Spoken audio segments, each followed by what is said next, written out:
সুপ্রিয় দর্শক আসসালামু আলাইকুম, কেমন আছেন আপনারা? নিশ্চয়ই ভালো আছেন। আজকের ভিডিওতে আপনাদের সবাইকে স্বাগত জানাচ্ছি। আজকে আমি আপনাদের সাথে শেয়ার করব অ্যানোমালি স্ক্যান কি, কেন করা হয়, কাদের করা হয়, এর সুবিধে অসুবিধা ইত্যাদি বিভিন্ন খুঁটিনাটি বিষয় সম্পর্কে। তাহলে চলুন মূল ভিডিওতে যাওয়া যাক। বাই দ্য ওয়ে, মূল ভিডিওতে যাওয়ার আগে একটা কথা বলি, আমি আমার চ্যানেলে pregnancy related, specially normal delivery related অনেক ইম্পর্টেন্ট তথ্য ভিডিও আকারে শেয়ার করে থাকি। এই তথ্যগুলো আমার পার্সোনাল এক্সপেরিয়েন্স ও আমার ডক্টরের সাজেশন থেকে নেওয়া। তাই আমার চ্যানেলটিকে যদি একবার আপনারা ভিজিট করেন তাহলে আপনারা আপনাদের প্রশ্নাতীত মনের অনেক প্রশ্নের উত্তর পেয়ে যেতে পারেন। আমন্ত্রণ জানাবো আমার চ্যানেলটিকে একবার ভিজিট করে দেখার। এবারে চলুন মূল আলোচনায় যাওয়া যাক। আমি শুরুতেই বলেছি আজকে আলোচনা করব অ্যানোমালি স্ক্যান নিয়ে। অ্যানোমালি স্ক্যান কি, কেন করা হয়, কাদের করা হয়, কিভাবে করা হয়, এটার সুবিধা অসুবিধা সব কিছু নিয়ে। প্রথমেই বলতে চাই যে অ্যানোমালি স্ক্যানটা হচ্ছে বেসিক্যালি আল্ট্রাসাউন্ডের আপডেট ভার্সন। মানে হচ্ছে আল্ট্রাসাউন্ডের মাধ্যমে আমরা জানতে পারি যে গর্ভের বাচ্চার অবস্থা, জরায়ুতে ঠিকঠাক মতো সেট হয়েছে কি না, এখন কি অবস্থা আছে, ভালো আছে কি না, নড়াচড়া ইত্যাদি বিষয় সম্পর্কে। কিন্তু আমরা বাচ্চার কোনো জন্মগত ত্রুটি আছে কি না বা শারীরিক কোনো সমস্যায় আছে কি না বাচ্চা, এগুলো আমরা আল্ট্রাসোনোগ্রাফির মাধ্যমে জানতে পারি না। তো এগুলো জানা যায় অ্যানোমালি স্ক্যানের মাধ্যমে। অ্যানোমালি স্ক্যান একজন সোনোলজিস্ট আল্ট্রাসোনোগ্রাফির মতোই করে থাকেন। মানে আল্ট্রাসোনোগ্রাফের মতোই আপনার পেটের উপরে এক ধরনের জেল ঢেলে দেওয়া হবে প্রথমে, তারপরে হ্যান্ডহোল্ড গ্লাভসের মাধ্যমে খুঁটিয়ে খুঁটিয়ে চাপ দিয়ে চেক করে দেখা হবে যে কী অবস্থায় আছে।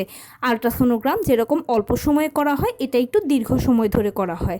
ধরুন 30 মিনিট বা তার থেকেও হয়তো একটু অল্প সময় বেশি ধরে এই স্ক্যানটা করা হয়ে থাকে।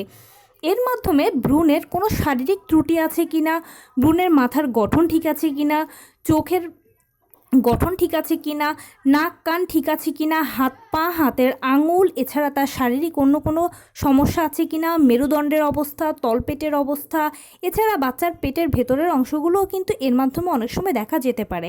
এছাড়া বাচ্চার আরও সার্বিক সব কিছু কিন্তু বেসিক্যালি এই অ্যানোমালি স্ক্যানের মাধ্যমেই ধরা পড়ে। এছাড়া অ্যামনিওটিক ফ্লুইডকেও কিন্তু এর মাধ্যমে পরীক্ষা করা হয়। মোটামুটি সব কিছু খুঁটিয়ে পরীক্ষা নিরীক্ষা করে জানা যায় যে আপনার গর্ভের বাচ্চাটার কোনো শারীরিক সমস্যা আছে কিনা বা তার কোনো জন্মগত ত্রুটি আছে কিনা। বেসিক্যালি 90% বা তার থেকে অনেক অনেক অনেক বেশি সময় দেখা যায় যে কোনো সমস্যা ধরা পড়ে না, বাচ্চারা ভালোই থাকে। সেজন্য অ্যানোমালি স্ক্যানটা খুব বেশি ডাক্তাররা দিয়ে থাকেন না। অনেক সময় আপনার ডাক্তারের কাছে যদি কোনো কিছু সমস্যা মনে হয় তখন আপনার ডাক্তার সেক্ষেত্রে আপনাকে অ্যানোমালি স্ক্যানটা প্রেফার করবেন, আদারওয়াইজ প্রয়োজন হয় না। আর খুব বেশি সমস্যা ধরাও পড়ে না। যদি সমস্যা ধরা পড়ে তখন সেক্ষেত্রে ঔষধের মাধ্যমে সমাধানের চেষ্টা করা হয়। এরপরে যদি না হয় তাহলে অনেক সময় প্রেগন্যান্সি টার্মিনেট করতে হয়। তবে প্রেগন্যান্সি টার্মিনেটের ব্যাপারটা খুবই রেয়ার, এটা সাধারণত হয় না।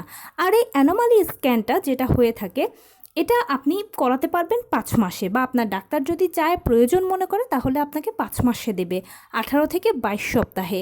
কেননা 4 মাস পর্যন্ত একটা বাচ্চার গঠন হয়, মানে একটা বাচ্চার শারীরিক স্ট্রাকচারটা প্রপারলি তৈরি হয়ে যায়। আর 6 মাসের পরে অনেক দেশের আইনে প্রেগন্যান্সি টার্মিনেট করাকে অবৈধ বলা হয়।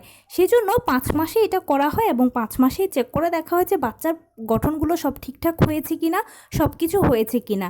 আর এই অ্যানোমালি স্ক্যানের মাধ্যমে বাচ্চার জেন্ডারকেও খুব ভালোভাবে প্রেডিক্ট করা হয়। তো এভাবেই অ্যানোমালি স্ক্যানটা করা হয় এবং এই জন্যই অ্যানোমালি স্ক্যানটা করা হয়ে থাকে। এখন এটা নিয়ে অনেকে হয়তো ঘাবড়াতে পারেন, টেনশন করতে পারেন। এগুলো নিয়ে আপনার টেনশন করার কোনো প্রয়োজন নেই, ঘাবড়ানোরও কিছু প্রয়োজন নেই, কারণ আপনার ডাক্তার যদি প্রয়োজন মনে করে তাহলে আপনাকে দেবে। তবে বেশিরভাগ ক্ষেত্রে আল্ট্রাসোনোগ্রামের মাধ্যমেই আপনার প্রেগন্যান্সির সব কিছু জানা যায়, অ্যানোমালি স্ক্যানে যাওয়ার প্রয়োজন হয় না। তবে যদি প্রয়োজন হয় তাহলে সেক্ষেত্রে অবশ্যই আপনার ডাক্তার দেবে, আপনি চাইলে নিজে নিজে করাতে পারবেন না। তো এই ছিল আজকের ভিডিও। কেমন লাগলো বলুন? যদি ভালো লেগে থাকে ও হেল্পফুল হয়ে থাকে তাহলে প্লিজ লাইক, কমেন্ট, শেয়ার করতে একদম ভুলবেন না। আর সেই সাথে আমার চ্যানেলটিকে সাবস্ক্রাইব করার বিনীত অনুরোধ রইল। পাশে থাকা বেল আইকনটি ক্লিক করে দেবেন যেন আমি ভিডিও আপলোড করার সাথে সাথে আপনার নোটিফিকেশান পেয়ে যান। এছাড়া যদি কোনো প্রশ্ন থাকে অবশ্যই আমাকে কমেন্টসে জানাবেন, আমি সেগুলো রিপ্লাই দেব। প্লাস যদি কোনো পরামর্শ থাকে যে কোন বিষয়ের উপরে ভিডিও করলে আপনারা উপকৃত হবেন সেটাও জানাবেন, আমি আপনাদের পছন্দের সর্বোচ্চ প্রায়োরিটি দেব। ভালো থাকবেন, সুস্থ থাকবেন। আসসালামু আলাইকুম।